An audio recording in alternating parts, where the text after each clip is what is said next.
At 0612, Denver International buzzed with its usual early morning rhythm. The hiss of espresso machines, the rolling of carry-ons, the soft drone of boarding calls. Among the passengers weaving through the concourse, Rebecca Miles walked without urgency. One hand held her phone, the other adjusted the strap of a gray canvas backpack slung casually over her shoulder. Her clothes were plain, worn jeans, a windbreaker zipped up halfway, sneakers that had seen better days. She looked like a software developer traveling for a conference, someone who spent more time in code than conversation. She found her gate, paused, then sat in an empty seat near a window. Outside, ground crews moved in practiced choreography, loading cargo and refueling the Boeing 737-800 that would take her to Portland. Her eyes lingered on the aircraft, not with fascination but recognition. Familiar lines, familiar weight. She knew what it felt like to sit in a cockpit, not as a passenger but behind the controls. That knowledge lived somewhere deep, like an instinct she no longer needed but had never quite forgotten. A notification buzzed on her screen. Flight on time. Boarding in 25 minutes. She closed it without reaction. Nearby, a family tried to keep a toddler entertained with snacks and cartoons. A man in a suit dictated notes into his phone. Rebecca leaned back slightly, tuning out the noise. Her fingers traced the zipper pull on her jacket without thought. A simple motion, the kind she used to do with gloves on in a vibrating fuselage. No one at the gate would have guessed that 10 years ago. She had been one of the fastest to qualify for advanced pattern work in the T6 Texan II. Her instructors praised her handling, her reaction time. But when it came time to assess leadership under pressure, her evaluation hadn't been as generous. Emotionally unfit, not mission-ready. She'd walked out of that program with her shoulders straight and her heart cracked somewhere deep. Never contested it. Just packed up, enrolled in a coding boot camp, and didn't speak of the skies again. Now, the sky was something she passed through, not something she commanded. They called Group B to board. Rebecca stood and moved with the crowd. Her step was even, her posture relaxed. There was no trace of the young cadet who once pulled clean landings in crosswind at dusk. She handed over her boarding pass, nodded at the gate agent, and walked the jet bridge like she had 100 times before. To anyone watching, she was just a passenger. That was exactly how she wanted it. It had been 9 years, but sometimes Rebecca could still feel the pressure of her gloves against the throttle quadrant of a T6 Texan II. She remembered the way the control stick responded to her smallest corrections, the way her boots settled against the rudder pedals without thought. Back then, nothing in the world had made more sense than lift, drag, and the space between them. She hadn't just been good. She'd been fast. Instructors at the Air Force Academy had commented on her hands early, steady, responsive, intuitive. She could fly formation like she'd been doing it all her life. She knew how to read airspeed bleed before stall warnings, and how to feel a slip before the indicator caught up. For a time, she'd believed those instincts would carry her through every phase of training. But instincts weren't the whole game. During her third block of training, after a night flight, gone tense during weather rerouting, her name landed on a file. Evaluation flagged, not due to skill, but temperament. She wasn't aggressive enough in high-stress briefings. She second-guessed mission orders in post-flight reviews. She paused before making decisions when she should have reacted. The write-up called it emotional over-engagement, lack of battlefield clarity. She hadn't broken rules. She hadn't endangered lives. But, in a program designed to weed out the almost perfect, she was quietly marked as a future liability. Her scores stayed high. Her flight checklists clean, but the confidence in her chain of command shifted. They stopped calling her natural. They started calling her unpredictable. She didn't fight the reclassification. She handed in her clearance badge 2 days after the final interview and walked off the flight line with her duffel, her name patch, and no one waiting for her. For a long time, she didn't look up when planes passed overhead. The tech world didn't ask much about her past. At her first coding job, no one cared that she could plot descent angles in her head faster than an algorithm could track. She wrote good code, kept quiet, and got promoted. Her resume listed University of Colorado instead of the academy. Her desk had no model planes, just dual monitors, a water bottle, and a coffee mug with a broken handle. Sometimes, though, she'd catch herself calculating wind vectors while driving through crosswinds or tapping her fingers to the rhythm of an old radio checklist. Something in her never quite shut off, but she let it stay buried. Not because she didn't love flying, but because someone once told her she wasn't built for moments that mattered. She had believed them, or tried to, until something inside her stopped asking what could have been and simply accepted what was. That life she left behind. It still lived somewhere in her bones. She just never let it speak. Not until that morning in Denver. Not until 07:36 when the cabin doors closed and the engines began to spin. Not until the air started to move again. And something buried deep inside her moved with it. The overhead bins clicked shut one by one as passengers shuffled into place.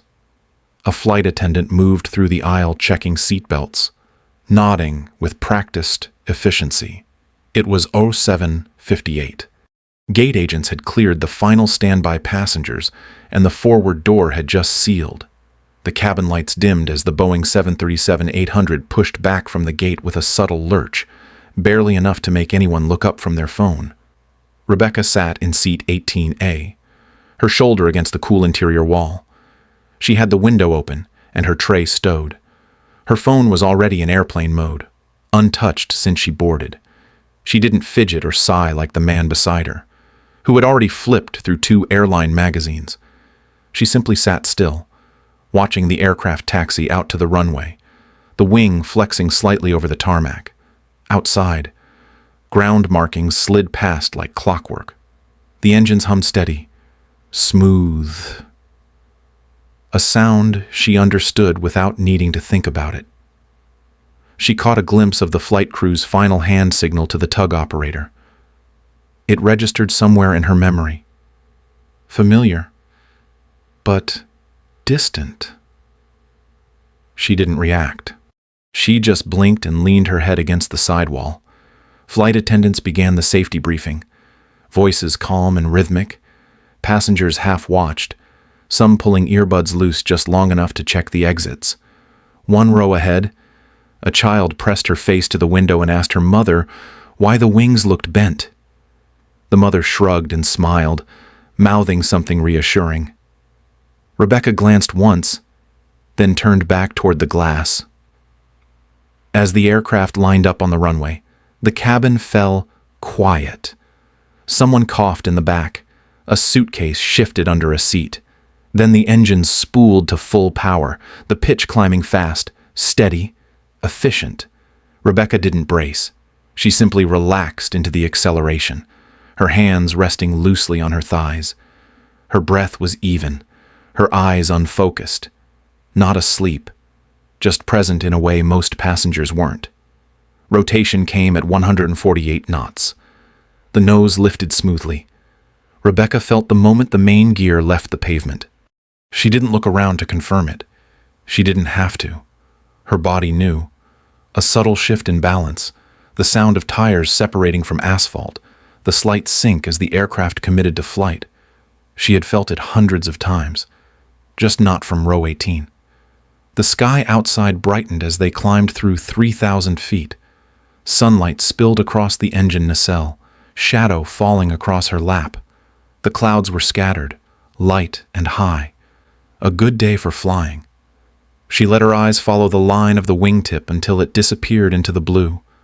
Around her, the cabin stirred. Drink carts rolled out. Passengers adjusted headphones. The normal, routine rhythm of a flight in progress. Rebecca didn't speak. She didn't write, or type, or scroll. She just watched the sky for a long while.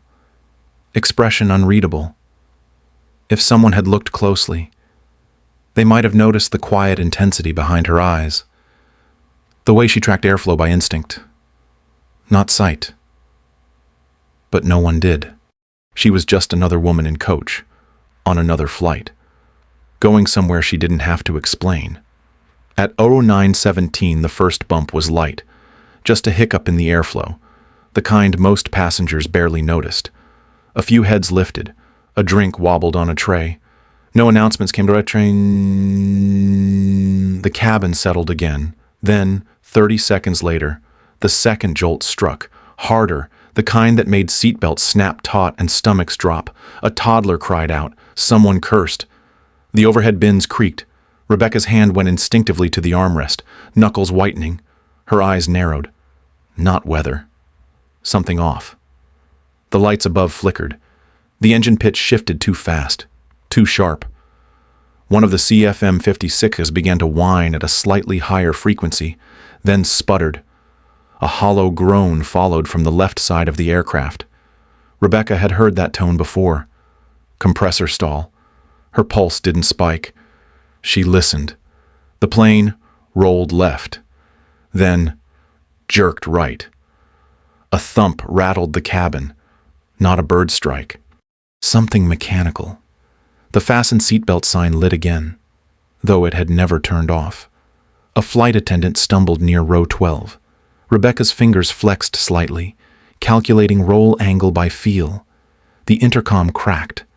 The captain's voice came thin, strained. He asked everyone to remain calm. His voice said otherwise. Rebecca tilted her head. She could hear it, the pressure in his tone. There was more he wasn't saying. A soft alarm beeped near the forward galley. One mask dropped early near the rear. A woman gasped. The floor felt different now, not quite level. Rebecca counted silently. 2 seconds of sync, brief stabilization, then a dip again. This wasn't turbulence. It was a systems failure. The engine on the left gave a loud pop, then quieted into a low, unstable rumble. Rebecca's eyes stayed fixed forward. The sound wasn't symmetrical. Engine 1 was offline or dying. She waited, watched the crew. A flight attendant passed quickly, her eyes locked on the cockpit. Rebecca saw her grip the bulkhead. A short exchange on the intercom followed. No update, just static and clipped radio noise. A minute passed, then 2. A third tremor rolled through the fuselage, this one deeper. The lights dimmed and came back slowly. Cabin pressure hadn't dropped yet, but the airflow felt thin. The nose was pitching down slightly, not enough to trigger panic, but enough to notice. Then, the cockpit door didn't open, but something changed. A murmur from the crew. Another flight attendant rushed forward. The captain's voice returned, this time tight, urgent. Co-pilot is unresponsive. Assistance needed immediately. Rebecca stood. Her roommate stared, confused. She stepped into the aisle, ignoring him. She didn't hesitate. Her voice was steady, controlled. She told the flight attendant near the cockpit that she had prior military flight training. T6, Texan 2, emergency protocols. Former Academy cadet. The flight attendant froze for a breath, then nodded and turned toward the cockpit. Rebecca exhaled once. She hadn't used those words in years, but she knew, deep down, she'd never forgotten how to fly.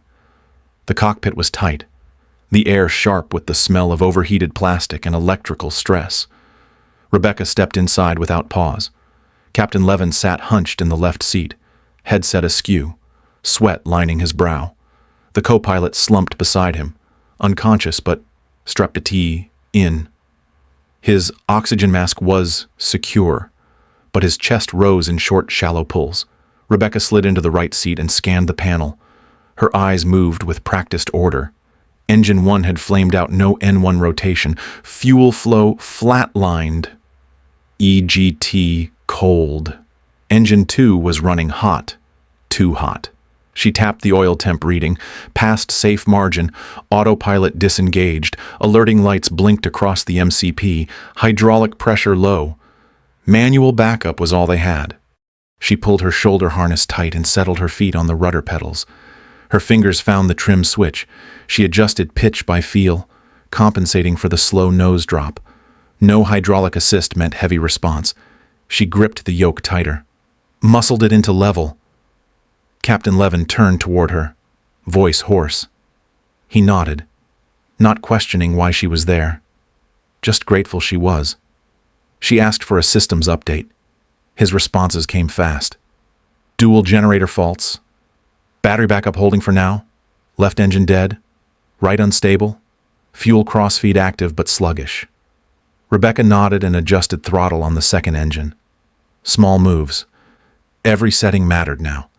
Too much and the overheating would spiral. Too little and they'd lose climb authority completely. The electrical bus had been partially rerouted. She toggled over to standby displays and confirmed altimeter sync. The co-pilot's tablet still showed basic nav, no primary GPS. She leaned in, checking for faults. The EFB wasn't perfect, but it gave her a rough fix. Flight level 280 descending at 800 feet per minute, nose pitching down slightly. She pulled trim again, harder this time. Her legs remembered the pedal pressure. The vibrations underfoot weren't new. She'd felt this before, years ago in a T6 during simulated failures over mountain terrain. The shape of the air moving past them was different now. Thicker, less theory, more weight. She reached overhead and reset the standby power switch. The avionics flickered, then steadied. Not full systems, but enough to hold, enough to fly. Captain Levin looked at her again. Rebecca met his eyes for a beat. He didn't ask what she was doing. He didn't have to. She was already flying the plane. She leaned forward, one hand on the yoke, the other on the trim. The checklist wasn't in her lap. It didn't need to be. Her body remembered. The order of actions. The way tension built in metal, in air, in muscle. They weren't safe. Not yet. But, for the first time since the alarm started, the aircraft was stable, and Rebecca Miles was in control. The right engine coughed again. Oil temp was nearing red. Rebecca's fingers hovered over the throttle, easing it back just enough to buy time. The left engine was dead. They were heavy and high, but bleeding altitude with every minute. Autopilot was out. Hydraulics unstable. Every correction came from muscle and instinct. She tapped into the offline terrain database on the co-pilot's EFB. The nav system wasn't feeding clean GPS, but lat long was holding steady. She zoomed the map out, ignoring civilian airports too far off glide range. Portland was a dream. Eugene wasn't reachable. The airspeed wasn't enough to stretch them that far, not with one engine bleeding and a full load. Her thumb hovered over a shaded green shape tucked into the Cascades. Elevation 3. 620 feet. No ILS. No lights. Cascade auxiliary field. Decommissioned. But the layout was there. Still marked as emergency use. Old Air National Guard strip. Long enough. Remote. She did the math in her head. Current airspeed, descent angle, terrain clearance. She checked fuel levels manually. Right tank pressure low. Gravity feed was unreliable at this angle. She keyed the mic, tone clipped, Mayday call on VHF 121.5, aircraft type, tail number, 2 souls in the cockpit, 1 incapacitated, approximate location and heading, declaring emergency landing attempt. Coordinates sent twice. She adjusted pitch, started a slow left turn, nose 5 degrees down. The descent would give them range, but too steep and they'd cook the last engine. She trimmed again, small corrections, let the nose fall, but not too fast. Captain Levin glanced over. His voice was rough. She didn't wait for him to finish. She pointed to the field on the map. Cascade Auxiliary. No tower. No lights. No guarantees. But it was their only shot. She tapped the standby compass and reset heading. Rudder steady. Wind out of the northeast. She trimmed left wing low for crosswind correction. She looked at him once, eyes flat, focused. Her voice didn't rise. They had one shot. That was it. No margin. No rerun. Rebecca locked eyes with the horizon, rolled her shoulders once, and began the final descent. The terrain rose fast. Slopes thick with pine climbed in staggered layers beneath the belly of the aircraft. Rebecca trimmed the nose up by 2 degrees, watching the airspeed dip just under 180 knots. Not ideal, but better than pushing the last engine into full failure. She held the yoke with her left hand and scanned the ridgeline ahead, altimeter ticking down through 10,000 feet. Cabin remained pressurized. Barely. The horizon narrowed. Ahead, a thin patch of asphalt broke through the trees, just long enough to count as a runway. Cascade Auxiliary Field. A low-frequency chirp came through the comm. Emergency ground units? Confirmed her beacon. No tower response, just a firefighter on handheld VHF. Local responders were staging vehicles along the strip. Headlights aimed west to east. Flares prepped. No windsock, no poppy, no ILS, just eyes and instinct. Rebecca kept the descent shallow.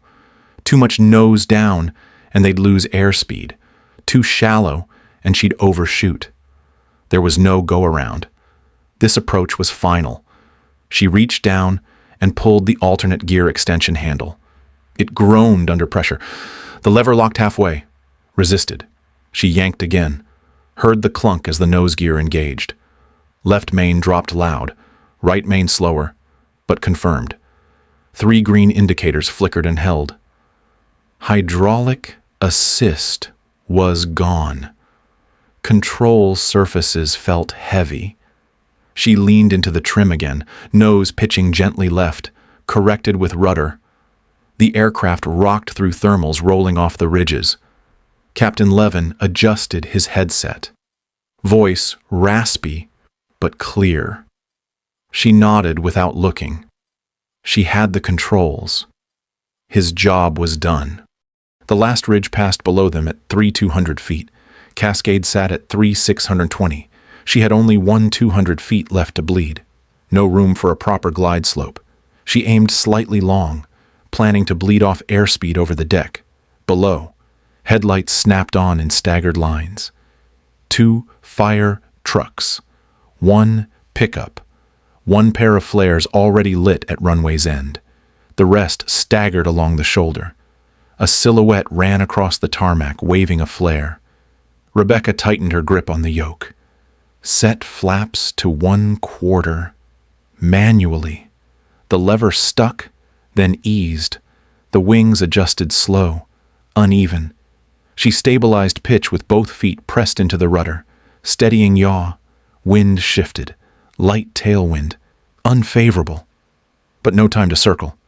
She dropped speed further. Nose high. Hold it. Wait. Let the field come to her. The radio buzzed again. Emergency crew confirmed the runway was clear. She didn't answer. She was already descending through 4,200. Gear down, flaps partial, manual trim only, 1 engine smoking, the other screaming through. The trees fell away. Asphalt stretched out like a lifeline. Rebecca adjusted final approach by 1/2 degree. Just enough. No margin. No forgiveness. She whispered once. Not to anyone. Just muscle memory finding breath. Then, she lined up with Cascade Ridge and committed. The runway rushed up fast. Rebecca held the yoke steady, wrists locked, elbows firm. Her feet worked the rudder pedals to counter a crosswind gust breaking from the west. The nose dipped slightly too early. She tapped the trim, eased pitch just enough to keep the glide shallow. No flaps meant higher approach speed. She was coming in hot. The airframe rattled as they crossed the threshold. Headlights and flares blurred along the periphery. She feathered what was left of throttle on the right engine, just enough power to hold the line without floating. The wind grabbed the tail. She tapped right rudder, corrected, nose centered. Her breath stayed shallow. Not panic, just control. The altimeter spun through 200 feet, too fast, no time to question, no go around, just fly. At 30 feet, she pulled back, not hard, not early, just enough to raise the nose and kill descent without a bounce. The aircraft floated for a blink, then dropped. Main gear hit first. Hard. A bang echoed through the cabin. Oxygen masks swayed. A scream cut through the rear galley. Sparks flew from the wheels. Tires skipped, then caught. The right main thumped and grabbed. Nose gear slammed down half a second later. The cockpit shook. Loose paper lifted into the air. Something behind her cracked. Cabin bins held. Hydraulic assist was gone. She leaned on both feet. Full brake. Reverse thrust wasn't an option. She held the yoke forward, praying the nose wouldn't skid off centerline. Her arms ached from the force. Rudder input fought her the last 100 feet. They skidded left. Tires screaming. Then locked straight again. The end of the strip came fast. Trees loomed. She couldn't see the last flare anymore. Just black beyond the forward edge. She let off pressure right as the tires screamed again. The plane jerked, slowed, then stopped. She sat still, breathing shallow, knuckles pale on the yoke. The cabin behind her was dead silent. Then a single voice, small, from row 20 or maybe 22. A child asked if they had just landed. Rebecca didn't answer. She didn't have to. The smell of burning rubber filled the air. A flare popped outside. Light streaked across the forward window. The aircraft was intact. The wings hadn't folded. The fuel hadn't lit. They had landed, 50 feet short of the trees. Nothing left in reserve. No backup plan. Just her hands on the stick. Just memory. Just enough. The engines had gone silent long before the emergency crews reached the aircraft. Their boots hit the tarmac hard. Lights swept across the fuselage, searching for smoke, for damage, for fire. There was none. The Boeing 737 sat still in the dark, 50 feet from the trees, cabin lights flickering, but holding. All 143 passengers were alive. The forward door cracked open at 11:14. Fresh air rushed in, heavy with pine and gasoline. A firefighter called out for the captain. Rebecca stood instead. She didn't speak much, just nodded, then turned back to check the unconscious co-pilot, who was now breathing deeper, skin no longer pale. She passed the cockpit over and stepped back into the cabin. People stared as she walked down the aisle. Some whispered. Some cried. A few reached out to touch her arm or say something, but she kept moving. No need for applause. No space for it yet. Her hands were still shaking. The press found her name within hours. Social feeds lit up by sunrise. Hero pilot. Civilian saves airliner. Ex-Air Force cadet lands 737. Every headline framed her like a myth. She shut off her phone before they could reach her. Let them write what they wanted. It didn't change what she felt. She stayed quiet through the investigations. The NTSB ruled the event a catastrophic systems failure mitigated by prior military-grade airmanship. The FAA gave her a commendation she never picked up. The Air Force called, asked if she'd consider a commission again. She told them no. It wasn't regret in her voice, just finality. She had served already, long enough for the sky to hurt her once. She wasn't going back to the way it ended. 3 weeks later, a letter arrived at her apartment in Portland. Handwritten, no return address. Inside was a lined sheet, pencil smudged, folded twice. It was from a girl named Lily, 12 years old. Seat 20A. She had seen the runway lights flash by, heard the wheels scream, felt the plane drop like a stone. She wrote that she didn't know what was happening. only that she looked out the window and saw the ground get closer and closer until it stopped. She didn't know women could do that they could fly a real plane, that they could be calm when everyone else was crying. At the bottom, Lily wrote one line that stayed in Rebecca's head for days. "I want to fly like you." That was what did it. Not the press. Not the medals. That one line. 6 months later, the Miles Flight Fund launched. First grant Lily Walker, aviation summer camp, followed by a full scholarship for private pilot training at age 16. Rebecca never announced it, just funded it and moved on. More letters came from girls in Chicago, Bakersfield, Fayetteville, from one boy whose sister had cerebral palsy but still dreamed of flying drones. Rebecca added STEM stipends, then partnered with a civilian flight school outside Seattle. She refused all offers to return to combat instruction, but once a month, she taught a course in emergency flight tactics.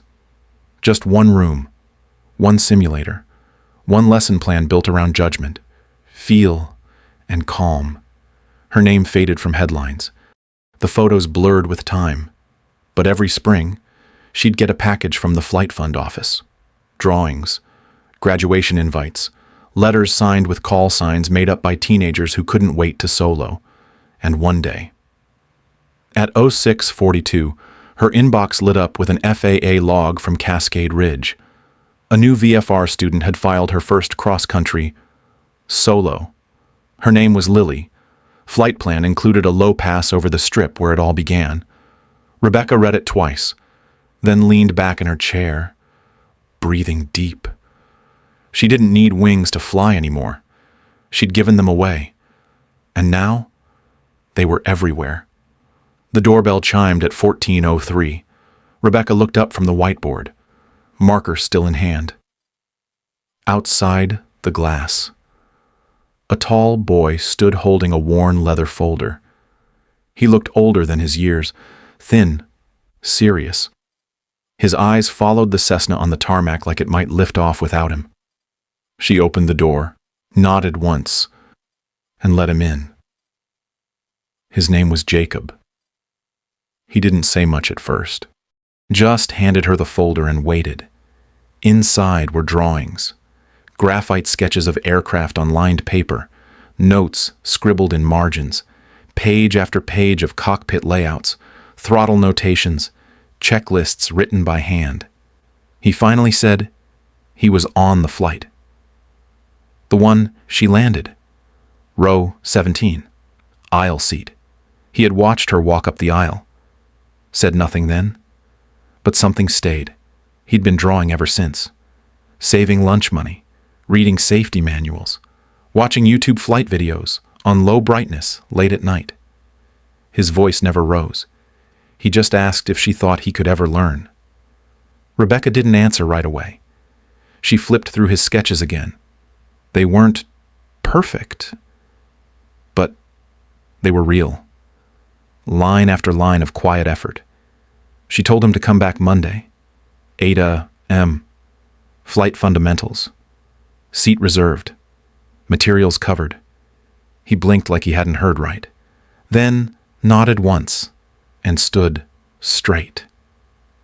As he turned to leave, she added one thing. He wouldn't need to pay. He was already flying. They were just going to catch up. He left the folder behind. Rebecca kept it on her desk. Every page said more than he ever did. Mackenzie Ridge looked different now. The cracked runway had been resealed. A new hangar stood where brush once grew wild. Rebecca walked the field each morning, checking winds, watching the cadets run their pre-flight drills like clockwork. No uniforms, no medals, just jackets with call signs and quiet grit. The Miles Flight Fund had grown beyond what she imagined. 43 pilots had come through so far. 17 were women. More than half were first in their families to fly. She never called herself a founder, just an instructor, the one who opened the door and stepped aside. At 1811, she stood near the edge of the tarmac. Jacob's sister, Mia, rolled a Cessna 172 to the hold short line. Her headset in place. Checklist done. Eyes forward. Rebecca gave a small nod. Mia taxied into position. The engine roared to life. Wheels lifted. The aircraft rose steady into the blue-gold evening, sunlight catching the wingtip. Rebecca shielded her eyes and followed its climb, slow and clean, over the treetops she once feared. Her phone buzzed at 1827. A message from Captain Doyle. The reunion was scheduled. He hoped she'd come. She typed a reply, short and honest. I'll be there. Just remind them. I wasn't the only one flying that day. She slipped the phone into her jacket. The air cooled fast as the sun dropped. Mia circled once overhead, wings tilting gently in salute. Rebecca smiled, boots pressed firm into the runway that changed everything. The miracle was never the landing. It was what came after. And it was still flying.